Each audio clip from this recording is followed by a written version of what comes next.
আগামী ৭২ ঘন্টার মধ্যে দেশের উত্তরের বেশ কিছু এলাকায় প্রচণ্ড বজ্র বিদ্যুৎ সহ ঝড় বৃষ্টিপাতের সম্ভাবনা রয়েছে। আজ ও আগামীকাল কোন কোন জেলায় বৃষ্টিপাতের সম্ভাবনা, বিস্তারিত সরাসরি লাইভ দেখাবো। ভিডিওটি শেষ পর্যন্ত দেখবেন, ভালো লাগলে একটি লাইক করবেন। আর সবার আগে গুরুত্বপূর্ণ আবহাওয়ার খবর পেতে চ্যানেলটি সাবস্ক্রাইব করে পাশের বেল বাটনে ক্লিক করে রাখবেন। আর ভিডিওটি কোন জেলা থেকে লাইভ দেখছেন কমেন্ট করে জানিয়ে দিন। পরের 3 দিনে মূলত আগামী ৭২ ঘন্টার শেষের দিকে প্রচণ্ড বজ্র বিদ্যুৎ সহ বৃষ্টিপাতের সতর্কতা রয়েছে দেশের উত্তরের বেশ কিছু এলাকায়। এরই মাঝে দেখুন, আমরা প্রত্যেক গ্রাম অঞ্চলের আপডেট কিন্তু আপনাদেরকে দেখাবো। এখানে জামালপুর এবং শেরপুর, নালিতাবাড়ি এই অঞ্চলে, তারপর এখানে শ্রীবর্দী এবং ডালো এই অঞ্চলে, তারপর এইদিকে বাহাদুরবাদ এবং সাগাড়া এই অঞ্চলে বৃষ্টিপাতের সম্ভাবনা রয়েছে। শিবগঞ্জের দিকে, বগুড়ার দিকে এবং গাইবান্ধা, এই যে এখানে বৃষ্টিপাতের সম্ভাবনা রয়েছে। এবং এখানে আরও অনেক অঞ্চলে বৃষ্টিপাতের সম্ভাবনা দেখা যাচ্ছে। পীরগঞ্জ, মিঠাপুকুর এবং এদিকে মানকাচার এই সমস্ত এলাকায়, কুড়িগ্রামের দিকে, এই যে রংপুর বিভাগের কুড়িগ্রাম জেলারও অনেক এলাকায় বৃষ্টিপাতের সম্ভাবনা দেখা যাচ্ছে পরবর্তী ৭২ ঘন্টার শেষের দিকে।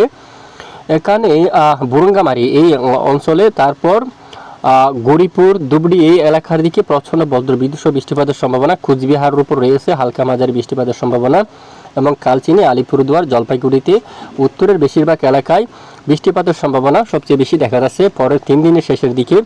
আগামীকাল কোন কোন এলাকায় বৃষ্টিপাতের সম্ভাবনা তা দেখাচ্ছি আমরা একটু পরে। অবশ্যই দেখুন, এখানে পরবর্তী ৭২ ঘন্টায় আরও বৃষ্টিপাতের সম্ভাবনা দেশের উত্তরে সিলেট বিভাগের বিভিন্ন অঞ্চল জুড়ে।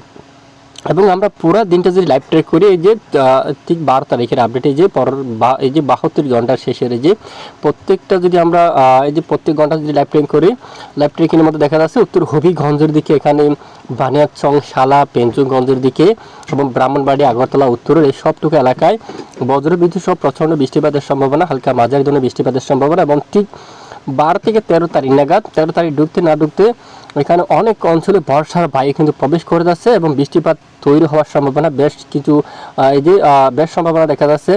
এখানে দেখুন আপনারা বল্লারপুর, এখানে মল্লারপুর এবং বহরমপুর এই এলাকার দিকে, এবং এদিকে পাইকার অঞ্চল, তারপর রামপুরহাট এই এলাকার দিকে, তারপর এখানে চাঁপাইনবাবগঞ্জের দিকে এবং উত্তরে আমরা যদি উত্তরে যাই, এদিকে এই যে বালুরঘাট এই অঞ্চলের দিকে, দিনাজপুর থেকে শুরু করে রায়গঞ্জ, গঙ্গারামপুর, কাটিহার এই সবটুকু এলাকায় মূলত পরে 3 দিনে প্রচণ্ড ঝড় বৃষ্টিপাতের সম্ভাবনা। এবং উত্তরে সিলেট বিভাগের অনেক এলাকায় এখানে ব্যাপক ঝড় বৃষ্টিপাতের সম্ভাবনা রয়েছে। পেঞ্চুগঞ্জ, জৈন্তাপুর, চিরাপুঞ্জের দিকে এবং সিলেটের মাঝামাঝি অঞ্চলে ব্যাপক আকারে ঝড় বৃষ্টিপাতের সম্ভাবনা।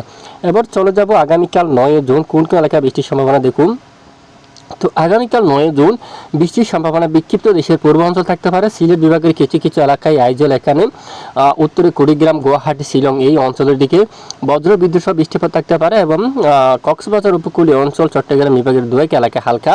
এছাড়া দেশের অন্যান্য দুয়েক স্থানে বিভিন্ন এলাকা জুড়ে কিছুটা বিক্ষিপ্ত বজ্র সহ বৃষ্টিপাত থাকতে পারে। মূলত দেশের উপর তেমন ভারী বর্ষণ থাকার মতো সম্ভাবনা নেই, অনেকটাই কম।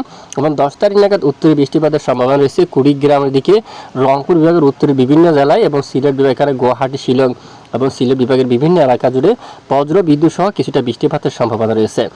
এরপরে আমরা সরাসরি মঙ্গলবার 11 তারিখের আপডেটে দেখা যাচ্ছি। এই যে 11 তারিখের আপডেটে আমরা এই যে আপনাদেরকে নিয়ে আসলাম কুড়িগ্রাম থেকে শুরু করে রংপুর বিভাগের উত্তর দিকে, গুয়াহাটি, শিলং এবং এখানে অনেক এলাকায় বৃষ্টিপাতের সম্ভাবনা রয়েছে। এবং ঠিক মঙ্গলবার 11 তারিখ এখানে রংপুর থেকে শুরু করে তোরা, দাদিঙ্গিরি থেকে শুরু করে দুধনাই এই অঞ্চলে, বাগমারা এবং এখানে বেশ কিছু এলাকায় বজ্র বিদ্যুৎ সহ বৃষ্টিপাত থাকার সম্ভাবনা কিন্তু উঠে আসছে। তো মূলত 8 জুন নাগাদ পশ্চিমবঙ্গের উপর বৃষ্টিপাতের দেখা তেমন পাইনি, খুলনা বিভাগের উপরও পাইনি, বরিশালও পাইনি। তবে চট্টগ্রাম বিভাগের কক্সবাজার থেকে শুরু করে উপকূলীয় অনেক অঞ্চলে প্রচণ্ড বজ্র বিদ্যুৎ সহ বৃষ্টিপাত দেখা গেছে। ঢাকা বিভাগের উত্তরাঞ্চলে, ময়মনসিংহ, সিলেট বিভাগের বিভিন্ন এলাকায়, রংপুর বিভাগের উপর বৃষ্টিপাত কিন্তু অলরেডি দেখা গেছে। তো আগামীকালও সেই সমস্ত স্থানে বিক্ষিপ্ত কিছুটা বৃষ্টিপাতের সম্ভাবনা থাকছে। এবং 11 তারিখ উত্তরে বেশ কিছু এলাকায়, মূলত 13 তারিখ থেকে ওইখানে দক্ষিণের অনেক এলাকায় বজ্র বিদ্যুৎ সহ বৃষ্টিপাত থাকতে পারে, হালকা মাঝারি।